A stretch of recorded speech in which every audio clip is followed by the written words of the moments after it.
Hello, this is a message for someone who does a lot for others. If this message is for you, you're fully aware of it. You know that you probably do too much. Okay? If this message is for you, people might tell you actually. People might tell you you do too much, you overextend yourself, and you also pay the price, and you're also aware of that. So maybe you have health consequences to overextending, or maybe you have financial consequences to overgiving.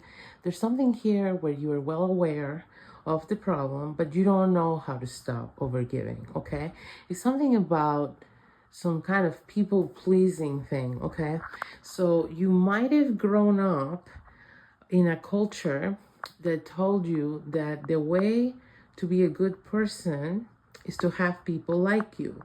Okay, maybe the way you were brought up equated being well liked and well received and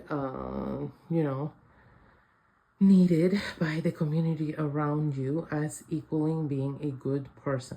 Okay, and so there's a part of you that is this is just ingrained in, and so it's almost a automatic response for you to always offer your help, to always offer what you have to give, and also to offer even when you know you shouldn't.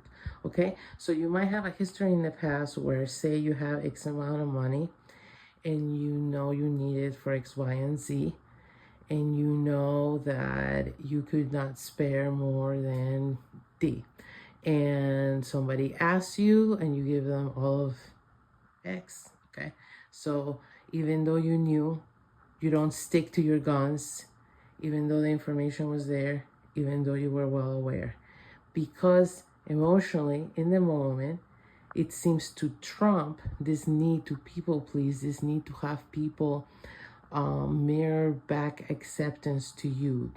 That's the key. You're looking for that look of acceptance and love and appreciation to come back from the person when you overgive. And that need for that appreciation is trumping your desire to do right by you and to take care of you. Okay, now taking care of ourselves and doing right by ourselves is a very primal need. So in order to override that, first of all, it must be a very early program that you have, mind program, about people pleasing. But also, like I just said, this is very tied to an even deeper sense of primal survival, which is the need to feel appreciated and needed and accepted in the community around you for your survival. Okay, so you basically, it's because you feel so unappreciated on a daily basis of all these things that you overextend on. And this begins with yourself. You don't appreciate enough what you bring to the table and what you do for others to value it enough. Because if you truly appreciated how much you're doing for others, you would put a higher price on it. Okay, whether it's energy exchange or whether it's financial or whether it's just boundaries, you would understand that what you're giving is way more valuable than what you've been getting out of it. Okay, so that's part of it. You don't appreciate yourself enough and what you do. By extension, others don't appreciate enough what you give because you give too much and too readily and too easily, and you overgive so consistently that it's become an assumption that you will do this from others. Others assume you will overextend. Others assume you will betray yourself before you disappoint them in any capacity, because you want to see that acceptance, that appreciation reflected back at you. That's what you're craving when you don't know why, and you went ahead and betrayed yourself again and overgave, all while knowing how bad it was for you and that there would be consequences for you to pay. You did that out of this primal desire to feel that appreciation from the other person. Now, when that never comes, you're even more stuck. But you're stuck because God's trying to show you the way. God's trying to show you that's not how you get appreciation, by overgiving, by overextending. That's how you become underappreciated. So, how do you turn this around? You have to start by appreciating yourself a whole lot more. So you have to start looking at the things you do for yourself, first of all.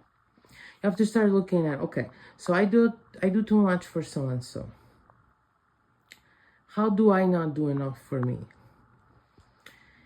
Whatever relation you have to so-and-so, whether it's your mother, daughter, aunt, cousin, client, spouse, friend, co-worker, whatever bond it is, the bond and responsibility you have to yourself, I guarantee you, is greater. Okay, even if it's a child of yours. Yes, you have a great responsibility to that bond, but your bond to yourself and your responsibility to yourself is greater. Because remember in the plane, you have to put the oxygen mask first on yourself, or you're not going to be able to save anybody. Okay? Even to be a mom, you first got to take care of yourself. Every time you take away from things you should be giving to yourself, you're taking away from the quality of mother you're going to be able to be. That's first of all. Or quality of wife, or quality of employee even. Okay, every time you take away from yourself, when you know you shouldn't be giving that to anyone but yourself, you are also making it harder for you to be good at whatever role you're trying to be, okay? So once you start appreciating these things, you need to give it some thought to the nuances of how much energy you put into others and how much of that energy should be put into yourself, first of all, so you can appreciate that. And then you have to appreciate how much you really give to others. Now, in order to really appreciate how much you give to others, how much you're really contributing, first thing you need to do is pull back so you get some kind of perspective. See how they're doing once you're not giving them what you give them.